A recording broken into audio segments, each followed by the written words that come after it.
The baby's lips were turning blue. Dr. Morrison stepped back from the incubator, his face pale beneath the harsh hospital lights. "Mr. Sterling," he said quietly, "I'm sorry. Without a compatible blood donor in the next hour, your son won't survive the night. We've exhausted every database, every registry. The blood type is simply too rare." James Sterling, the richest man in Lagos, stood frozen. His hands pressed against the glass of the incubator where his newborn son struggled for each breath. All his billions, all his power, all his connections worthless. His child was dying and money couldn't save him. Then the door opened. A woman in a faded cleaning uniform stood in the doorway, her hands trembling. "Excuse me," she whispered. I think I can help." If powerful stories like this move you, please hit subscribe. And tell us where you're watching from. I love seeing our global family in the comments. All right, back to how this nightmare began. 3 months earlier, James Sterling stood on the balcony of his penthouse overlooking Lagos. The city sprawled beneath him like a kingdom of lights. At 35, he had built Sterling Industries from nothing into one of Africa's largest tech companies. Forbes called him the Lion of Lagos. Business magazines featured him on their covers. But his palace felt empty. "Sir, the car is ready," his assistant Peter announced from the doorway. James nodded without turning. Another charity gala. Another evening of fake smiles and people wanting something from him. He'd learned long ago that wealth attracted everyone except those who truly cared. His phone buzzed. His mother calling from their ancestral village in Enugu State. "James, my son," her warm voice filled his ear. "When will you come home? When will you give me grandchildren? Money is good, but family is everything." "Soon, Mama," he promised, the same promise he'd made for 5 years. "Your father used to say, 'A tree without roots will fall in the first storm.' Don't forget where you came from." After hanging up, James stared at his reflection in the glass. His designer suit cost more than most Nigerians earned in a year. But what had it all been for? That night at the gala changed everything. She stood near the fountain, looking uncomfortable in the glittering crowd. Her simple green dress stood out among the expensive gowns. While others networked and schemed, she was genuinely admiring the art on the walls. "You're the first person I've seen actually look at the paintings," James found himself saying. She turned, startled. "Oh, I'm sorry, I didn't mean to. I was just admiring the technique. I teach art at a primary school in Surulere." Her name was Grace Okonkwo. She'd won her invitation in a raffle at her church. She had no idea who James Sterling was. For the first time in years, James had a real conversation. Grace talked about her students, how she bought art supplies with her own money because the school couldn't afford them. She spoke of her dreams to open a community art center where children could escape the hardness of their neighborhoods through creativity. "Everyone has a gift," she said, her eyes bright. "Money can't buy passion, that comes from the heart." James felt something shift inside him. Here was a woman who had so little but gave so much, who found wealth in purpose rather than profit. They began meeting for coffee, then dinners. Grace saw past his money to the lonely man inside. James discovered that real connection felt better than any business deal. 6 months later, they married in a small ceremony in Grace's home church. His business associates were shocked. His mother wept with joy. "You've found your roots again," Mama told him, embracing Grace. "Welcome to our family, my daughter." For the first time since building his empire, James felt truly rich. The pregnancy brought a joy James had never known. He converted an entire floor of their home into a nursery. The best doctors, the finest equipment, nothing was too good for his coming child. But Grace kept things simple. She painted the nursery walls herself with scenes from African folktales.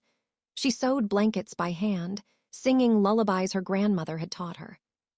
"Our child doesn't need expensive things," she'd say, her hand on her growing belly. "He needs love. He needs to know that wealth means nothing if your heart is poor." James found himself changing. He started a foundation to fund art programs in schools. He visited the villages where his company operated, truly seeing the people for the first time. Grace was teaching him what his mother had always known: success meant lifting others up. But fate had other plans. Grace went into labor early, too early. The delivery was complicated. The baby boy came into the world barely breathing, and then Grace began hemorrhaging. "Get her to surgery now," Dr. Morrison shouted. The next hours were agony. James paced the hospital corridor while teams fought to save both his wife and child. Peter stayed with him, silent support in the darkness. Finally, Dr. Morrison emerged, exhausted. "Your wife will survive," he said, "but she's very weak. She'll need months to recover fully." "And my son." The doctor's face grew grave. "Your son has a severe blood disorder. He needs immediate transfusions, but his blood type is extremely rare, a variant of Bombay blood group. Less than 1 in 10,000 people have it. We're searching every registry in Nigeria, but..." "But what?" "Mr. Sterling, without a compatible donor, your son has days, maybe a week." James felt the floor tilt beneath him. "Test me. Test everyone. I'll pay whatever it costs." "We have tested you. You're not compatible. Neither is your wife. This type is so rare that finding a donor is like finding a single star in the galaxy." James threw money at the problem. He hired specialists from London, Cape Town, New York. He posted ads on every platform. He offered rewards that made headlines. Nothing. Grace lay weak in her hospital bed, barely able to hold their son. "Have faith," she whispered. "God brought him to us. He won't take him away." But as days passed, the baby weakened. His tiny body was failing despite the doctor's best efforts. James stopped sleeping. He worked the phones constantly, calling every contact, every connection. His business empire sat ignored while he fought for his son's life. "Sir," Peter said gently on the 5th day, "you need to rest." "How can I rest?" James snapped. "My son is dying." "I know, but you're no good to him if you collapse." James slumped into a chair, his carefully constructed world crumbling. For the first time since childhood, he prayed. Not the casual prayers of his youth, but desperate pleas from a broken heart. His mother arrived from the village, bringing half the church with her. They filled the hospital chapel with songs and prayers. Grace's former students sent cards covered in crayon drawings. But the baby kept fatting. On the 7th night, Dr. Morrison delivered the final blow. "We've exhausted every option, every database in Africa, Europe, and America. The blood type is simply too rare. I'm sorry, Mr. Sterling. Without a miracle in the next 24 hours, you should prepare to say goodbye." James stood over his son's incubator, watching the tiny chest struggle with each breath. All his power was worthless. All his wealth was dust. He thought of his father's words, spoken years ago. "Money is a tool, son, not a purpose. The things that truly matter can't be bought or sold." How right he'd been. That's when the cleaning woman appeared. Her name was Precious Adami. She'd worked as a cleaner at the hospital for 3 years, invisible to most doctors and patients. She mopped floors, emptied bins, and disappeared into the background. But Precious had been listening. She'd overheard the doctors discussing the rare blood type. She'd seen James Sterling's anguish, watched him pace the corridors night after night. She'd heard the prayers in the chapel. And she'd wrestled with a secret she'd kept for 20 years. Precious was 52 years old. She'd come to Lagos from a small village in Ogun State after her husband died, leaving her with nothing. Her children were grown, scattered across Nigeria trying to make their own way. She sent them what little she could from her meager salary. She lived in a small room in Mushin, sharing a bathroom with 8 other families. Every naira mattered. Every day was a struggle. But 20 years ago, during her own difficult pregnancy, she discovered something unusual. Her blood type was so rare that the village doctor had made her promise to register with the National Blood Bank. "This gift could save a life someday," he'd told her. She'd forgotten about it over the years. Life's hardships had a way of burying the past. Until now. Precious stood outside the pediatric intensive care unit, her heart pounding. She knew what donating blood to a billionaire's son might mean. Maybe a reward. Maybe money that could change her life, help her children, fix the leaking roof over her grandchildren's heads. But she also knew what it would cost. The donation would weaken her for weeks. She couldn't afford to miss work. She had no savings to fall back on. Her landlord was already threatening eviction for late rent. If she helped this rich man's child, she might lose everything she had. She could walk away. No one would ever know. But then she thought of her own children. She thought of the nights she'd prayed for them when they were sick, when she had no money for medicine. She remembered the kindness of neighbors who had helped her when she had nothing to give in return. Her grandmother's voice echoed in her memory. "Precious, my child, we are not defined by what we have, but by what we give when we have nothing left to give." She pushed open the door.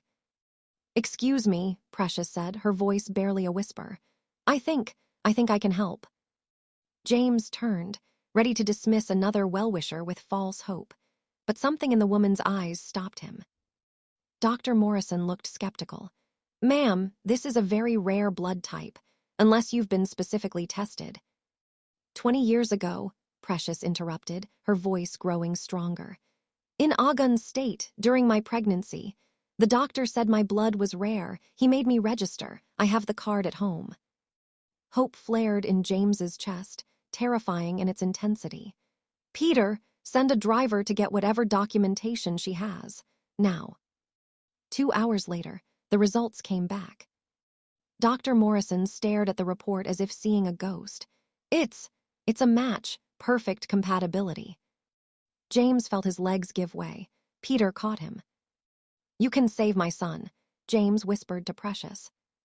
The cleaning woman nodded, tears streaming down her weathered face. "I can try." "We'll need to move quickly," Dr. Morrison said.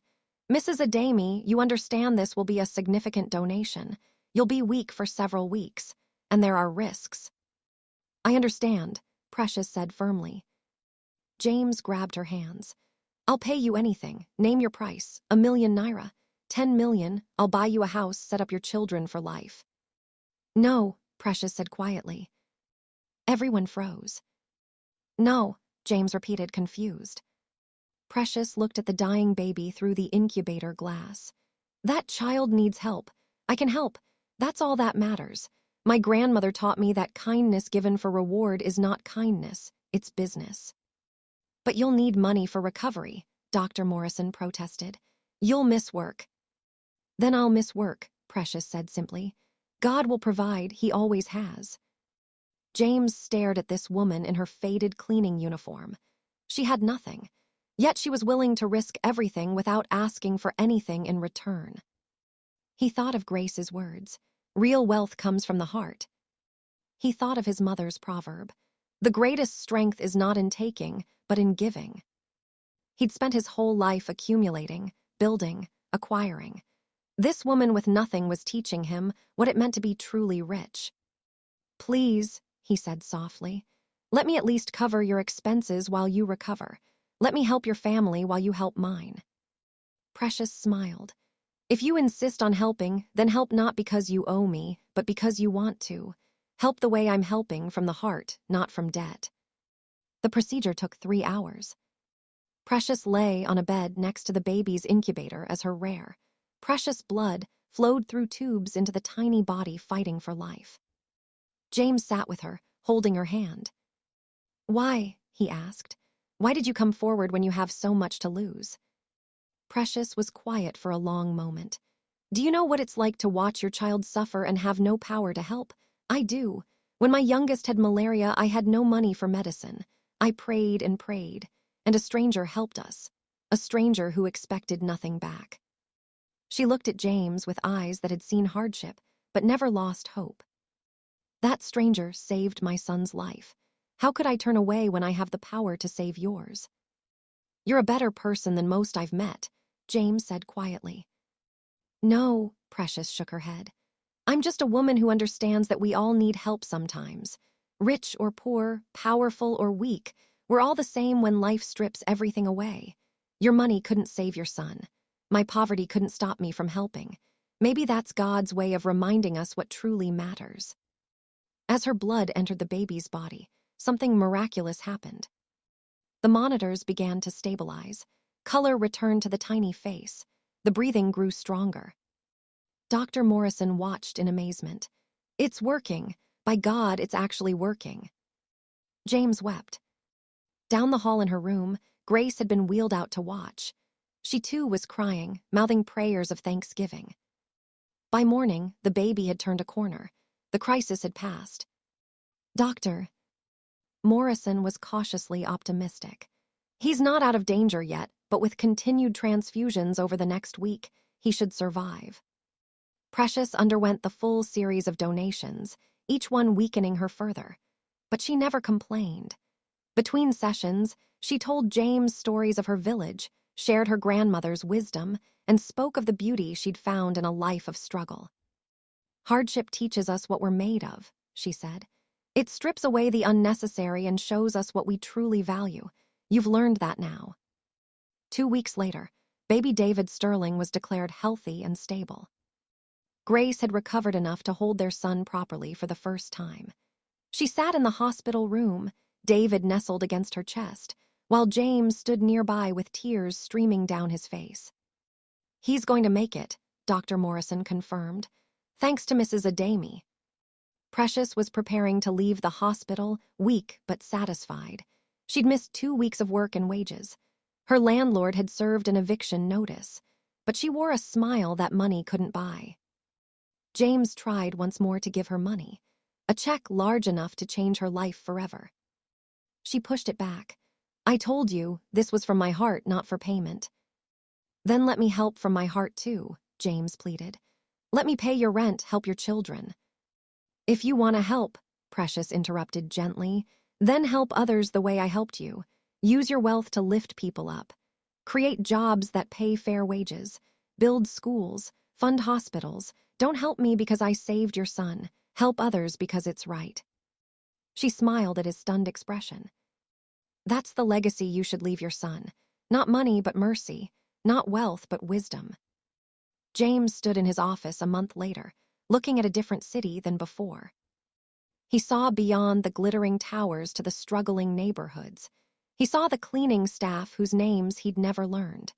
He saw the security guards, the drivers, the invisible people who made his empire function. He called Peter into his office. I want you to find Precious Adami's children, all of them. Find out what they need, education, business capital, housing. Whatever it is, we're going to help. Sir, she asked you not to. I'm not helping them because I owe her, James interrupted. I'm helping because she taught me what wealth truly means, and I'm just getting started. Over the next months, James transformed Sterling Industries. He raised minimum wages throughout his companies. He established scholarship programs in the communities where his business operated. He partnered with Grace to open art centers in 10 underprivileged neighborhoods.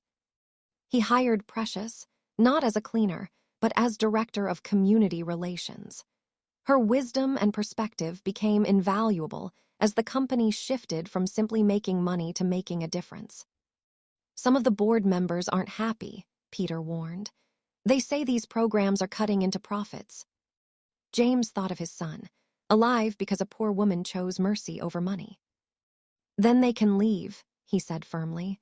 My father was right, my wife was right, Precious was right. Money is just a tool. What matters is what we build with it. 5 years later, James and Grace stood in the courtyard of the Sterling Community Center in Mushin, the first of 20 such centers across Lagos. Children painted murals on the walls. Teenagers learned computer coding. Adults attended business training classes. The building buzzed with hope and possibility. David, now a healthy 5-year-old, ran between the tables, laughing with other children. On his wrist, he wore a simple bracelet woven from blue thread, a gift from the woman who'd saved his life. Precious stood with her family, watching the celebration. Her children had graduated university. Her grandchildren attended schools they never could have afforded before. But more than that, they'd learned the lesson she'd passed down. Grandma, her youngest grandson asked, Why did you help the rich man's baby when you had nothing? Precious knelt down, looking into his curious eyes. Because, my child, we always have something to give. The poorest person can offer kindness. The weakest can show courage. The smallest act of love can change the world. She looked up at James, who was watching them with gratitude in his eyes. Your great-grandmother taught me.